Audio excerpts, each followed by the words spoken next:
साथियों, आप सभी का इस प्लेटफॉर्म पर स्वागत है। यहाँ पर हम लोग विजन आईएएस कोचिंग संस्था के द्वारा जो PT 365 नाम से आर्ट एंड कल्चर की मैगजीन निकाली गई है, जिसमें आपके मई 2021 से लेकर जनवरी 2022 तक के संपूर्ण करंट अफेयर को कवर किया गया है, तो उसको यहाँ पर देख रहे हैं। और इसका जो दूसरा पार्ट है, चित्रकला और अन्य कला शैलियाँ अर्थात paintings and other art forms, उस टॉपिक को या उस पोर्शन को इस वीडियो में हम लोग कवर करेंगे। तो चलिए प्रारंभ करते हैं। सबसे पहले इसमें बात करते हैं मांगरबड़ी गुफा चित्र के बारे में। तो चर्चा में क्यों आया? चर्चा में इसलिए आया कि पुरातत्वविदों ने दिल्ली के समीप कुछ गुफा चित्रों की खोज की, जैसा कि आप चित्र में देख सकते हैं। आरावली पर्वत श्रृंखलाओं की क्वार्टजाइट चट्टानों और हरियाणा में मांगरबड़ी नामक पवित्र वनों के मध्य पाए गए इन चित्रों के उच्च पुरापाषाण युग के होने की संभावना है। उच्च पुरापाषाण युग के। अब मांगरबड़ी गुफा चित्रों के बारे में बात करें तो गुफा चित्रों में मानव आकृतियां, जानवरों, पत्तियों और ज्यामितीय आकृतियों के चित्र शामिल हैं। ये चित्र भीमबेटका, जो कि मध्य प्रदेश में है, का स्मरण कराते हैं, जो भारत में सर्वाधिक प्राचीन ज्ञात गुफा कलाओं में से एक है। ये जो आपका भीमबेटका है, ये मध्य पाषाण युग का लगभग 10,000 वर्ष पूर्व का है। और ये जो मांगरवाड़ी गुफा चित्र हैं, ये इनमें अधिकांश चित्रों का रंग गेरू है, परंतु कुछ श्वेत भी हैं। गेरू के बारे में बात करें तो गेरू एक मृदा का वर्णक होता है, मिट्टी का कलर होता है, इसमें फेरिक ऑक्साइड होता है। आमतौर पर यह मृतिका से युक्त हल्के पीले या भूरे रंग या लाल रंग में होता है। विशेषज्ञों के अनुसार मांगर गुफा कला जो है 20,000 से लेकर 40,000 वर्ष प्राचीन है। इसका महत्व क्या है? तो पुरातत्वविदों ने इन चित्रों को शो अनियन संस्कृति या सोन घाटी की संस्कृति की निरंतरता से जोड़कर देखा है या देखते हैं। शोनियन भारतीय उपमहाद्वीप के शिवालिक क्षेत्र में निम्न पुरापाषाण काल की एक पुरातात्विक संस्कृति है। ठीक है। अब यहाँ पे कुछ अन्य चीज़ों की बात करें तो भारत के प्रमुख प्रागैतिहासिक गुफा चित्रों को ये देखें तो देखिए, इनके काल विभाजन को देखें यदि, तो ये पुरापाषाण काल अर्थात ओल्ड स्टोन एज, जो कि 5 लाख से लेकर के 10,000 ईसा पूर्व तक है, और मध्य पाषाण काल मिडिल स्टोन एज 10,000 ईसा पूर्व से लेकर 6,000 ईसा पूर्व तक है। नव पाषाण काल न्यू स्टोन एज 6,000 से 1,000 ईसा पूर्व तक है। इसके बाद आता है धातु काल। देखिए, और यहाँ ध्यान देने वाली बात है कि ये समय जो काल है, ये समस्त भारत में एक रूप नहीं है। और इसके अतिरिक्त देखिए, बात करते हैं अल्मोड़ा के निकट लखुडियार गुफा चित्र की, जो कि आपके उत्तराखंड में है। देखिए, श्वेत, कृष्ण और गेरुए लाल रंग में मानव, पशु और ज्यामिति पैटर्न, ठीक है, और मनुष्यों को छड़ी के सदृश चित्रित किया गया है।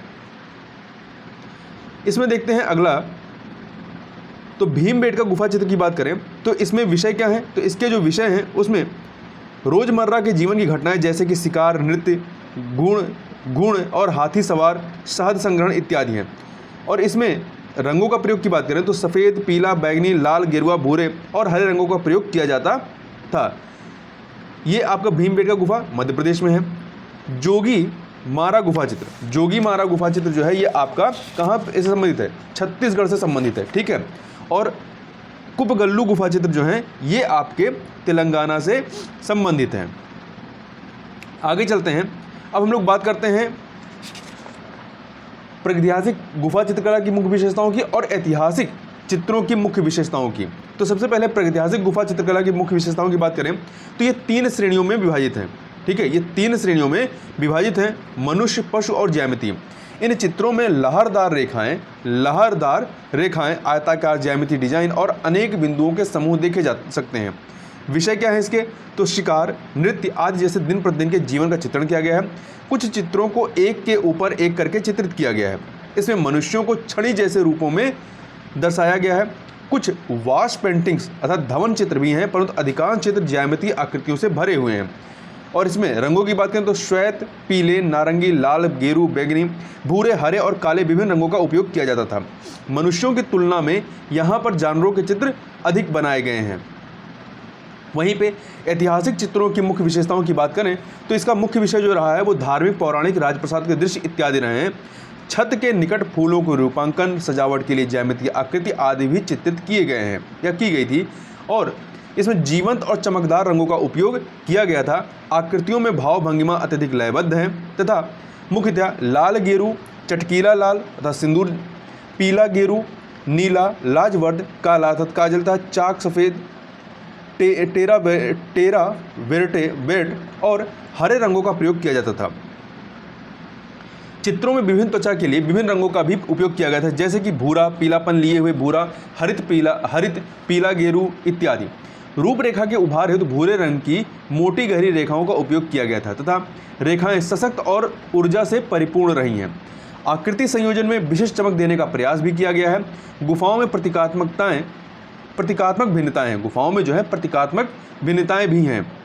आगे बात करते हैं भारत में गुफा चित्रकारी की। तो देखिए, भारत में सबसे प्राचीन चित्र उच्च या उत्तर पूर्वा पाषाण काल अपर पैलियोलिथिक टाइम से संबंधित है और सबसे अधिक एवं सुंदर चित्र जो है मध्य प्रदेश में विंध्य पर्वत श्रृंखला और उत्तर प्रदेश में कैमूर की पहाड़ियों। यहाँ ध्यान देने वाली बात है कि विंध्यन पर्वत श्रृंखला का उत्तर प्रदेश में भी विस्तार है, तो ये मध्य प्रदेश में विंध्यन पर्वत श्रृंखला और उत्तर प्रदेश में कैमूर की पहाड़ियों में पाए गए हैं। यदि इन चित्रों में प्रयुक्त जो टेक्नोलॉजी या तकनीक है उनकी बात करें तो देखिए, यहाँ पर भी ऐतिहासिक चित्रों में शामिल तकनीक और प्रागैतिहासिक चित्रों में शामिल तकनीक, इस आधार पर दो पार्ट में बांट सकते हैं। तो यदि ऐतिहासिक चित्रों में शामिल तकनीक की बात करें तो इसमें मुख्य रूप से फ्रेस्को शेक्को तकनीक का उपयोग किया जाता था। इसमें एक जैविक बंध और या चूने के साथ मिश्रित रंग को एक सूखे प्लास्टर पर लगाया जाता था। फ्रेस्को बोनो में रंग को एक गीली दीवार पर लगाया जाता है। इस तकनीक को फ्रेस्को सेक्को तकनीक को इटली में अपनाया गया था। वहीं प्रागैतिहासिक चित्रों में जो शामिल टेक्नोलॉजी उनकी बात करें तो पहले खनिज सैल खंडों को कूट पीसकर पाउडर तैयार किया जाता था। वृक्ष की पतली रेशेदार टहनियों से बनी तूलिका या ब्रश का प्रयोग करके चित्र बनाए जाते थे। अब बात करते हैं प्रागैतिहासिक गुफा चित्रों के विकास की। तो इसको आप तीन पार्ट में बांट सकते हैं: उत्तर पूर्व पाषाण गुफा चित्र, मध्य पाषाण गुफा चित्र और नव पाषाणकालीन गुफा चित्र। अब सबसे पहले बात करते हैं उत्तर पूर्व पाषाण गुफा चित्र की। तो ये सरल ज्यामिति, पशु और मानव आकृतियां पहली बार यहाँ पर चित्रित की गई। जानवरों को उनकी प्राकृतिक रूपरेखा में दिखाया गया था और मनुष्य को शिकार या नृत्य की गतिशील क्रिया में भावात्मक रूप में व्यक्त किया गया था। इन चित्रों में सटीक एस आकार की मानव आकृतियों को दर्शाया गया है जो विभिन्न गतिविधियों को दर्शाती हैं, जैसे कि वह शिकार कर रहे हैं, नृत्य कर रहे हैं और दौड़ रहे हैं। ऐसा प्रतीत होता है कि इस अवधि के दौरान यह गुफाओं का ऊपरी हिस्सा था जिसे सर्वाधिक चित्रित किया गया था। अब आगे बात करते हैं मध्य पाषाण गुफा चित्र की। तो कई रूपांकनों व डिजाइनों के रूप में रचनात्मकता की व्यापकता दृष्टिगोचर होती है। मध्य पाषाण गुफा चित्र में आकृतियां अधिकतर मृदुतापूर्वक प्रवाहित महीन रेखाओं में दर्शाई गई हैं जो गतिशील मृदा को व्यक्त करती हैं। शिकारियों को साधारण वस्त्र और आभूषण धारण किए हुए दर्शाया गया है। सिर पर धारण किए जाने वाले आवरण और मुखौटे भी कभी कभी देखे जा सकते हैं। पशु रूप प्रकृतिवादी चित्रण है, जबकि मानव आकृतियां स्थिर और भावात्मक हैं। पुरुष आकृतियां छड़ी के रूप में, जबकि महिला आकृतियां सर्पिल या मधुकोश जैसी जटिल शारीरिक संरचना के साथ भारी बॉक्स के आकार में चित्रित हैं। मानवों के पीछे दौड़ते विशाल जानवरों, उपचारात्मक एवं समाधान आज जैसी मिथकीय छवियां चित्रित की गई हैं। इसके अतिरिक्त नृत्य, गर्भवती महिलाएं, बच्चे के जन्म और एक बच्चे के साथ एक माता जैसे दृश्य भी चित्रित किए गए हैं। उदाहरण के रूप में लाखाजोर में क्या है, मछली पकड़ने का दृश्य, झोपड़ी में परिवार का भोजन करना। भीमबेटका में एक रोगी व्यक्ति का जादुई उपचार यहाँ चित्रित है, जबकि चतुर्भुज नाथ नाला में गतिशील धनुर्धर को चित्रित किया गया है। ये कुछ उदाहरण हैं आपके मध्य पाषाण गुफा चित्रकला शैली के या चित्रकला के। तो देखिए, अब बात करते हैं नव पाषाणकालीन गुफा चित्र की। देखिए, चित्रों में संचलन की अभिव्यक्ति का लोप है, आकृतियों में प्रतीकों का दोहराव है।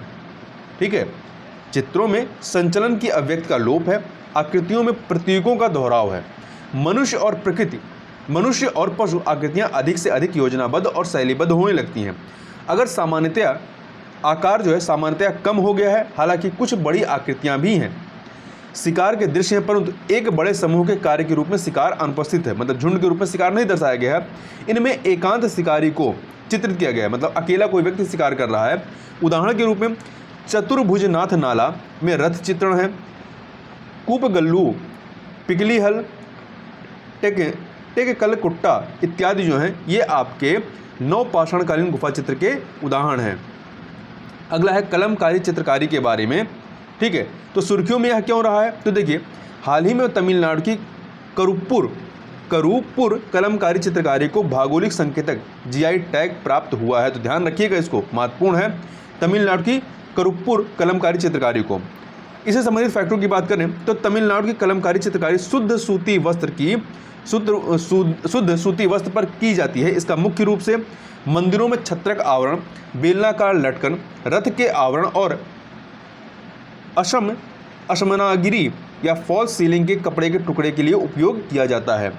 कलमकारी चित्रकारी करूपुर और अरियालूर जिले के उदयर पालयम तालुका के आसपास के गांवों में और तंजावुर जिले के थिरुविदम रथुर तालुका में सिखानयाकन पट्टी और थिरुपांदल में तथा आसपास के गांवों में की जाती है। कलमकारी चित्रकारी की बात करें तो इसको आप यहाँ पे चित्र में भी आप यहाँ पर देख सकते हैं। ठीक है, यदि कलमकारी चित्रकारी के बारे में बात करें तो यह भारत के कुछ हिस्सों में सूती वस्त्रों पर हस्त निर्मित चित्रकारी या सांचा छपाई या ब्लॉक प्रिंटेड जिसे कहते हैं उत्पाद है। इसका उपयोग दीवारों पर सुसज्जा हेतु लटकाने के लिए किया जाता है। कलमकारी का शाब्दिक अर्थ क्या है? कलम का अर्थ है पेन और कारी का अर्थ है कार्य, जिसका आशय कलम का उपयोग करके चित्रकारी करना है। यह चित्रकारी प्राकृतिक रंगों का उपयोग करके इमली की कलम से, जो डंडी होती है जिसे बनाया जाता है, इमली की कलम से सूती या रेशमी वस्त्र पर की जाती है। यह रंगीन कला 3000 ईसा पूर्व से भी अधिक प्राचीन है। यहाँ एक फैक्ट को भी याद रखिएगा, इंपॉर्टेंट है। वड़ी ठड़ी, वड़ी बनी या ठड़ी या वड़ी ठड़ी चित्रों की किशनगढ़ शैली में एक भारतीय चित्र है। इस चित्र को निहाल चंद नाम के एक चित्रकार द्वारा बनाया गया था। इस चित्र की विषय वस्तु या प्रेरणा सामंत सिंह के शासनकाल में किशनगढ़ में एक गायिका और नृत्यिका बड़ी ठड़ी थी। अब कलमकारी चित्रकारी के बारे में और बात करें तो कलमकारी की पारंपरिक शैली जो है ये कालहस्ती, चेन्नई के उत्तर में कालहस्ती के नाम से और हैदराबाद के पूर्व में मसूलीपट्टनम में ये विकसित हुई हैं। 2 रूपों में ये विकसित होती हैं। उस समय के चित्रों में हिंदू देवी देवताओं एवं हिंदू पौराणिक कथाओं के दृश्यों को चित्रित किया जाता था। इस कला को मुगलों द्वारा विशेष रूप से गोलकुंडा में संरक्षण दिया गया था। कलमकारी में अधिकतर प्राकृतिक रंगों का उपयोग किया जाता है, जिसमें 23 चरण शामिल होते हैं। भारत में कलमकारी कला की जो 2 विशिष्ट शैलियाँ हैं, एक श्री कालहस्ती शैली है, ठीक है, और दूसरी आपकी मछलीपट्टनम शैली है। तो पहला श्री कालहस्ती शैली की बात करें तो हिंदू शासकों के संरक्षण वाले मंदिरों के आसपास फलने फूलने के कारण इसकी एक धार्मिक विशिष्ट पहचान है। इस शैली में कलम का उपयोग विषय के मुक्त हस्त चित्रण के लिए किया जाता है और रंगों को पूरी तरह से हाथ से भरा जाता है। इसके विषयों में महान महाकाव्यों जैसे रामायण महाभारत और पुराणों तथा अन्य पौराणिक कथानक शामिल होते हैं। इन्हें स्क्रॉल, मंदिर के लटकन और रथों पर दर्शाया जाता है। मछलीपट्टनम शैली की यदि बात करें, जो दूसरी इसकी शैली है, पेड़ुना कलमकारी को मछलीपट्टनम शैली के रूप में भी जाना जाता है। इसमें कपड़े पर वनस्पति रंग या वेजिटेबल डाई से सांचा चित्रकारी या ब्लॉक पेंटिंग की जाती है। यह फारसी कला से प्रभावित है। ठीक है, ये फारसी कला से प्रभावित है। इस चित्रकारी में पेड़ पौधों, पुष्पों और पत्तियों के रूपांकनों की सांचा या ब्लॉकों का उपयोग करके छपाई की जाती है। अन्य लोक चित्रों को देखें या चित्रकारी को देखें तो यहाँ पर देखिए अलग अलग राज्यों में कौन से हैं। तो सबसे पहले बात करते हैं बिहार में। बिहार के 2 महत्वपूर्ण हैं, एक है मंजूषा चित्र या अंगिका कला, दूसरा है मधुबनी या मिथिला कला। मंजूषा चित्र जो है या अंगिका कला, इसमें यह आपके बिहार के भागलपुर में विकसित होती है या वहाँ पे यह कला पाई जाती है। सर्प चित्रकारी भी इसे कहते हैं। जूट और कागज़ के डिब्बों पर यह बनाई जाती है और अंग महाजनपद से यह संबंधित रही है। मधुबनी या मिथिला कला की बात करें तो यह बिहार के मिथिला क्षेत्र में इसका विकास हुआ है। ज्यामिति पैटर्न और द्विआयामी या 2D आकृतियां होती हैं। हिंदू महाकाव्यों से चित्रों को चित्रित किया गया है। प्रतीकात्मक चित्रों में जैसे सौभाग्य के लिए मछली आदि और प्राकृतिक वस्तुओं का चित्रण बहुत सामान्य है। पिसे हुए चावलों से पेंट तैयार किया जाता है। कलाकारों द्वारा तैयार किए गए खनिज रंज को मिनरल्स पिगमेंट्स के माध्यम से इस चित्रकला को संपन्न किया जाता है। भौगोलिक संकेतक दर्जा इसे जो है मधुबनी या मिथिला जो चित्रकला है, इसे जीआई टैग भी प्राप्त हुआ है। अब चलते हैं उड़ीसा। उड़ीसा में है आपके सौरा और पट्टचित्र। सौरा जो चित्रकला है ये उड़ीसा की सौरा जनजाति द्वारा चित्रित होती है और वारली चित्रकारी के समान ही ये भित्ति चित्र है। ठीक है, आपके दीवारों पर बनाई जाती है। पट्टचित्र की बात करें तो जगन्नाथ और वैष्णव संप्रदाय से प्रेरित है। शास्त्रीय और लोक तत्वों का मिश्रण है। इसमें वस्त्र के एक टुकड़े पर चित्रण किया जाता है, प्राकृतिक रंगों का प्रयोग होता है तथा ताड़पत्र पर पट्ट चित्रकारी को तलपट्ट चित्र कहा जाता है। अब आगे बात करते हैं बंगाल की। तो बंगाल का जो प्रमुख चित्रकला है वो है पटुआ चित्रकला। ये इसमें मंगल काव्य परंपरा पर यह आधारित है। चित्रकारी के लिए पट या स्क्रॉल का इस्तेमाल होता है। चित्रों के माध्यम से कथा वाचन किया जाता है। वर्तमान में राजनीतिक और सामाजिक मुद्दों के लिए इसका प्रयोग होता है और मुस्लिम समुदाय का बड़ा समावेश है पटुआ चित्रकला में। वहीं झारखंड की बात करें तो यहाँ पे पैतकर चित्रकला है। पैतकर कहाँ से संबंधित है? झारखंड से। आदिवासियों द्वारा स्क्रॉल चित्रकारी की जाती है। मनसा से सांस्कृतिक संबंध इसका। मृत्यु के बाद मानव जीवन का जो सामान्य विषय है या जो विषय है वो इसमें इसका सामान्य विषय है। आगे बात करते हैं वारली की। वारली जो चित्रकला है ये गुजरात और महाराष्ट्र दोनों में इसका विकास हुआ है। ये प्राचीन जनजातीय कला है जो कि 2500 से लेकर 3000 ईसा पूर्व की है। इसमें मछली पकड़ना, शिकार आदि को दर्शाने वाले चित्रों के साथ अनुष्ठानिक चित्रों को भी बनाया जाता है। पारंपरिक रूप से त्रिभुज, वृत्त और वर्ग जैसे ज्यामितीय चिन्हों के साथ भित्ति चित्रकारी होती है। गीली मिट्टी, गोबर आदि से आधार तैयार किया जाता था। गोंद और पिसे हुए चावलों के मिश्रण से निर्मित सफेद रंग का प्रयोग होता रहा है। थांका चित्रकला आपका सिक्किम, हिमाचल प्रदेश, लद्दाख क्षेत्र इत्यादि में यह विस्तारित है या विकसित हुई है। देखिए, यह थांका जो चित्रकला है ये बौद्ध धर्म से संबंधित है। कपास के चित्रफलक का आधार इसमें है। रंगों का महत्व, जैसे उत्साह की तीव्रता के लिए लाल रंग, शांति के लिए सफ़ेद, काला रंग गुस्से को दर्शाता है और हरा चेतना का प्रतिनिधि होता है या उसको दर्शाता है। राजस्थान में बात करें तो यहाँ पे फंड चित्रकला है। फंड चित्रकला जो है ये राजस्थान की स्क्रॉल चित्रकला है। ठीक है। इसके अतिरिक्त तेलंगाना की जो चित्रकला है ये है चेरियाल स्क्रॉल चित्रकला। देखिए, बल्लादीर समुदाय द्वारा नक्काशी कला की जाती है। इसे खाकी पड़ा गुल्लू के नाम से भी जाना जाता है, चेरियाल स्क्रॉल चित्रकला को। वहीं पिथौरा चित्रकला ये गुजरात और मध्य प्रदेश में विकसित हुई है। इसमें जानवरों को दर्शाया जाता है, मुख्य रूप से घोड़ों को। आगे चलते हैं, आगे बात करते हैं पुतुल नाच की। पुतुल नाच की बात करें तो सुर्खियों में क्यों रहा है? सुर्खियों में इसलिए रहा है कि हाल ही में यूनिसेफ, तो ध्यान रखिएगा, यूनेस्को और यूनिसेफ में कन्फ्यूज नहीं होना है। हाल ही में यूनिसेफ के सहयोग से असम स्थित एक ट्रस्ट ने पुतुल नाच का उपयोग करते हुए 3 लघु चित्रकला या लघु चलचित्रों का निर्माण किया है। इसका उद्देश्य कोविड के संदर्भ में उचित व्यवहार पर व्यापक जागरूकता सृजित करना है। पुतुल नाच के बारे में बात करें तो यह असम व पश्चिम बंगाल की क्षण पुतली कला है। ध्यान रखिएगा, असम व पश्चिम बंगाल की क्षण पुतली कला है। यह पूर्वोत्तर भारत के कुछ हिस्सों में भी विस्तृत है। इन पुतलियों को लकड़ी से तराशा जाता है। पुतलियाँ 1.5 मीटर लंबी होती हैं और खोखली लकड़ी या बाँस से निर्मित होती हैं। इनके सिर टेराकोटा से निर्मित होते हैं। इन पुतलियों में अधिकतर 3 जोड़े होते हैं। सिर मुख्य क्षण पट्टिका होता है और गर्दन पर जुड़ा होता है। क्षण से जुड़े दोनों हाथों को कंधों पर जोड़ा जाता है। असम में यह 3 क्षेत्रों में भिन्न भिन्न विशेषताओं के साथ प्रदर्शित की जाती है। निचला असम पुतला भुरिया और पुतला भवोना। ऊपरी असम या मांजुली द्वीप शंकर देव द्वारा विकसित अंकिया नाट शैली। उत्तरी असम यह विषय और परिधान के मामले में असम के सचल रंगमंच या भ्राम यमन से काफ़ी मात्रा में प्रेरित है। भारतीय कठपुतली कला की बात करें तो भारत में पुतली कला या कठपुतली कला के 4 प्रमुख प्रकार हैं। इसे पुतली कला भी कह सकते हैं, कठपुतली भी कला भी कह सकते हैं। कौन कौन से? एक है आपका धागा पुतली, दूसरा है छाया पुतली और तीसरा है आपका दस्ताना पुतली और चौथा है छड़ पुतली। इन चारों को एक एक करके देखते हैं। तो धागा पुतली की बात करें तो धागा पुतली या कठपुतली में संयुक्त अंग होते हैं। इनके जोड़ युक्त अंग तथा धागों द्वारा संचालन इन्हें अत्यंत लचीलापन प्रदान करते हैं, इसलिए इन्हें पुतली का सबसे मुखर रूप कहा जाता है। राजस्थान, उड़ीसा, कर्नाटक और तमिलनाडु ऐसे प्रांत हैं जहां यह पुतली कला पल्लवित हुई है। पुतली कला जो धागा पुतली के अंतर्गत आती है वह है राजस्थान की कठपुतली, कर्नाटक के गोम्बेटा। इसके अतिरिक्त तमिलनाडु का बोमलट्टम या छड़ और धागा पुतली का मिश्रण है। उड़ीसा का कुंडेई। ये सभी जो हैं आपके धागा पुतली के ही प्रकार हैं। आगे बात करते हैं छाया पुतली की। छाया पुतली चपटी होती हैं, अधिकांशतः वह चमड़े से निर्मित होती हैं। इन्हें पारभाषी बनाने के लिए संशोधित किया जाता है। छाया पुतली की यह परंपरा उड़ीसा, केरल, आंध्र प्रदेश, कर्नाटक, महाराष्ट्र और तमिलनाडु में प्रचलित है।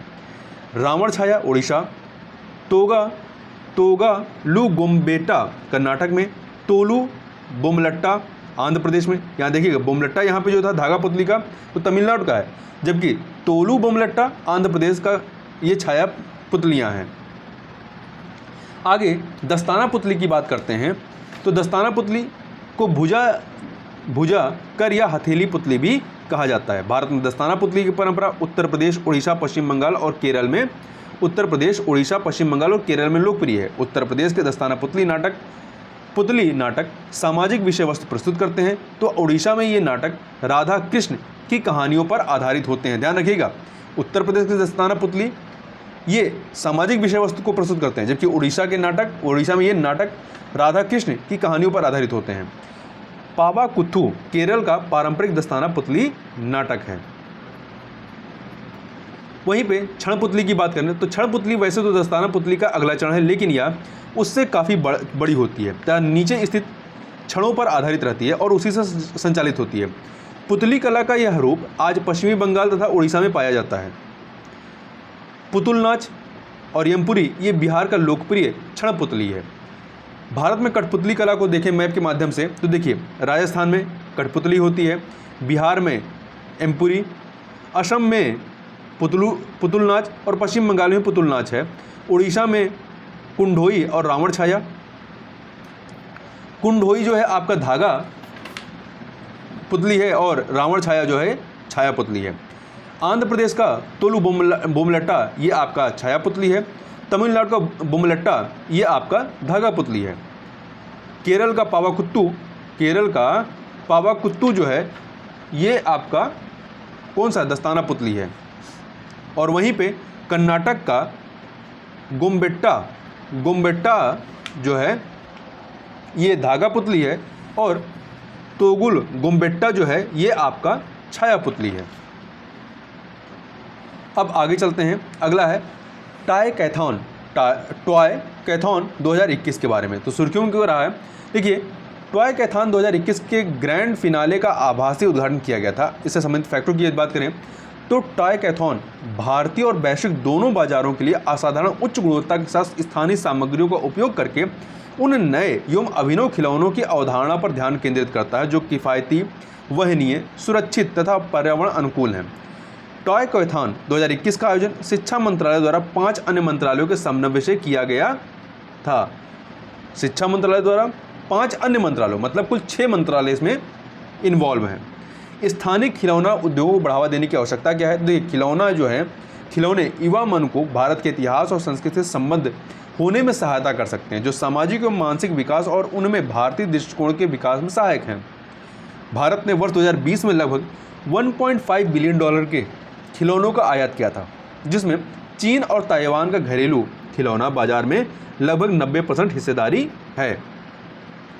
भारतीय गुणवत्ता परिषद QCI द्वारा किए गए एक अध्ययन के निष्कर्ष के अनुसार 67% आयातित खिलौने एक परीक्षण सर्वेक्षण में विफल रहे। इससे स्थानीय स्तर पर सुरक्षित खिलौनों के उत्पादन के लिए गंभीर प्रयास किए जाने हेतु प्रोत्साहन मिलता है कि हम मार्केट में जगह बना सकते हैं। भारत में पारंपरिक खिलौनों के बारे में बात करें तो भारत के पास खिलौना बनाने की समृद्ध विरासत है। ऐतिहासिक रूप से भारत में खिलौने का अस्तित्व 5000 वर्ष पुराना है। हड़प्पा और मोहनजोदड़ो के उत्खनन में पाए गए खिलौने और गुड़ियों में छोटी गाड़ियाँ, नर्तकी आज शामिल थीं। भारत में अपने खिलौनों के माध्यम से कहानी सुनाने की एक समृद्ध संस्कृति रही है जो जीवन के परिप्रेक्ष्य को दर्शाती है। धार्मिक प्रभाव ने रामायण और महाभारत जैसे महाकाव्यों की कहानियों को दर्शाने वाले खिलौनों के एक अलग सेट को भी जन्म दिया है।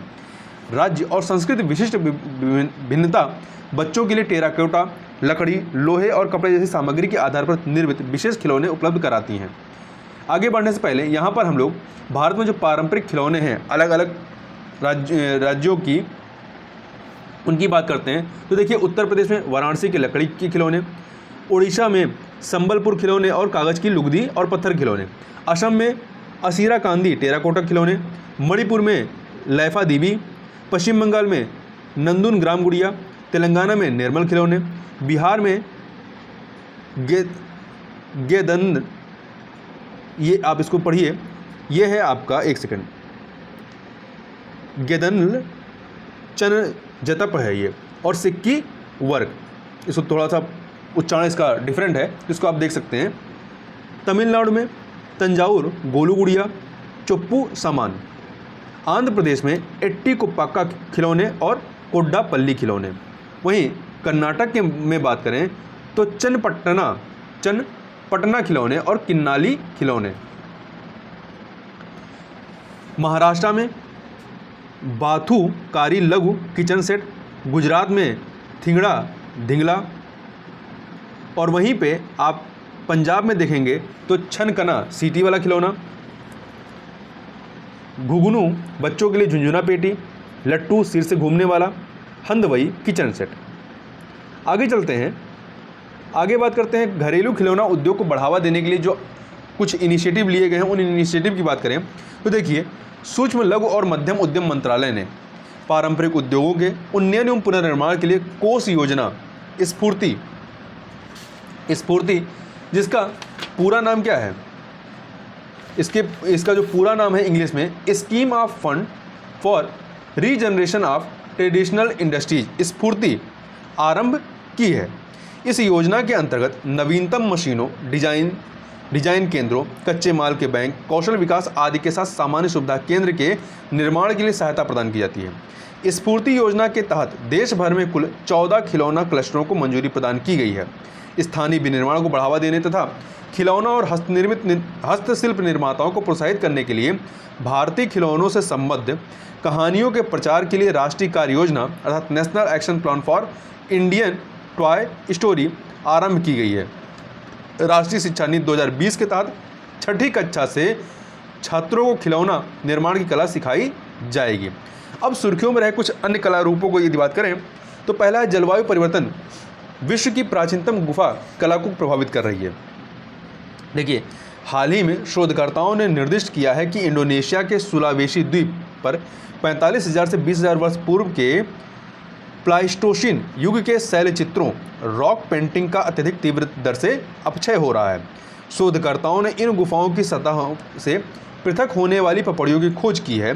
रंगों वर्णकों के माध्यम से निर्मित की गई कलाकृति हेलोक्लास्टी नामक एक प्रक्रिया के कारण क्षीण हो रही है। यह प्रक्रिया क्षेत्र में एकांतर आर्द्र और शुष्क मौसम के कारण तापमान एवं आर्द्रता में बार बार परिवर्तन के परिणाम स्वरूप लवणीय क्रिस्टल के विकास से आरंभ होती है।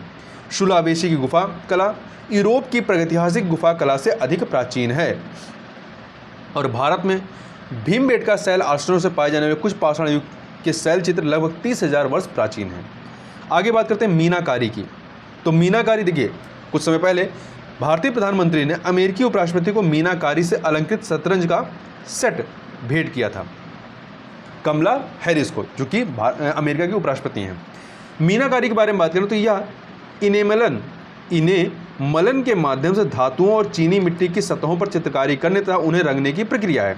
मीनाकारी के काम कई प्रकार के होते हैं, जो इस बात पर निर्भर करते हैं कि यह अपारदर्शी, पारदर्शी या पाराभासी दिखाई दे रहा है या नहीं। आप इसका यहाँ पे इसको देख सकते हैं। इन्हें आमतौर पर जटिल डिजाइन शामिल होते हैं। इसमें जो है आमतौर पर जटिल डिजाइन शामिल होते हैं। इसे व्यंजन परोसने वाले बर्तन, डिब्बों, पुष्प पात्रों, फ्रेम, प्रदर्शन आभूषणों और गहनों के लिए एक सजावटी विशेषता के रूप में प्रयुक्त किया जाता है। इसे मुगलों द्वारा भारत में प्रचलित किया गया था।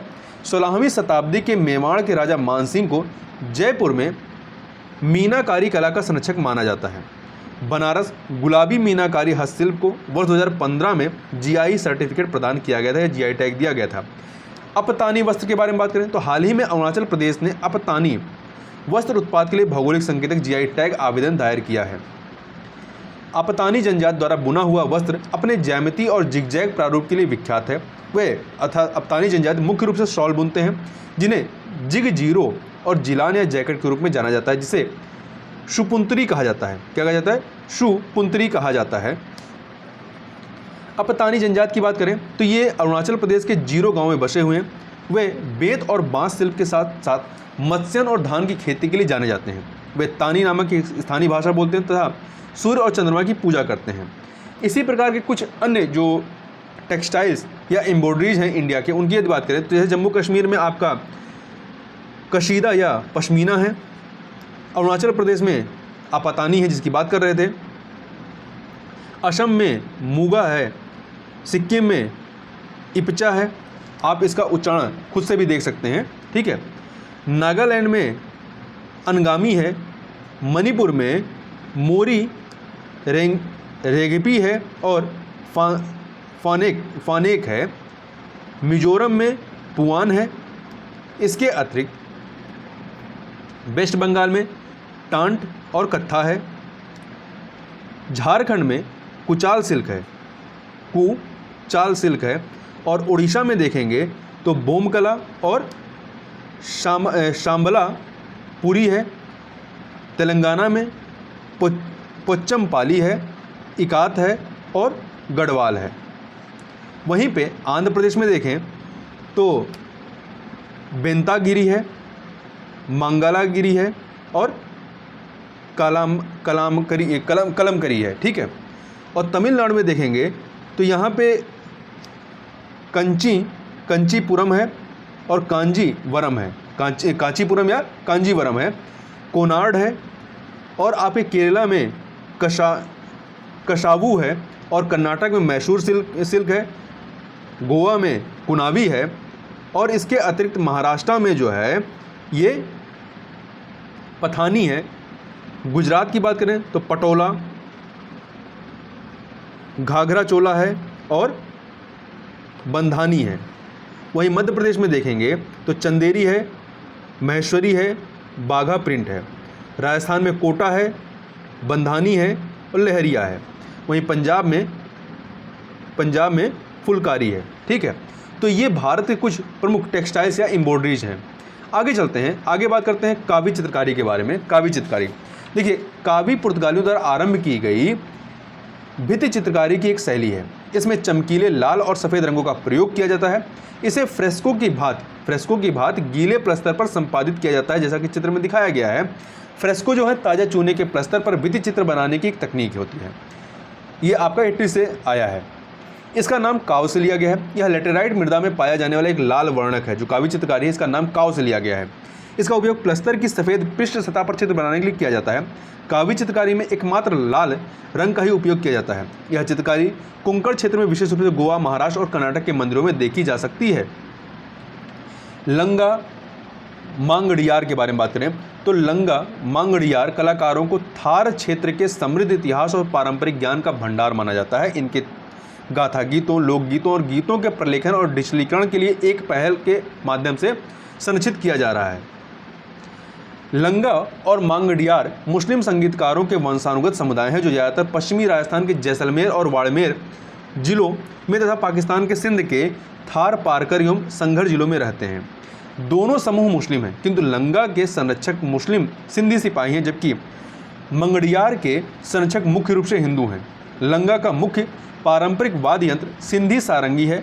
मंगड़ियार का मुख्य पारंपरिक वाद्य यंत्र कमाइचा है।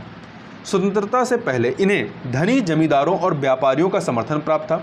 हाशिए पर रहे इन समुदायों का संगीत थार रेगिस्तान के सांस्कृतिक परिदृश्य का एक महत्वपूर्ण हिस्सा है और इसके अतिरिक्त यात्रा जो है इनकी आजीविका का एक अभिन्न अंग भी है। तो इस प्रकार से यहाँ पर बस इतना ही। मिलते हैं नेक्स्ट वीडियो में, तब तक के लिए बहुत बहुत धन्यवाद।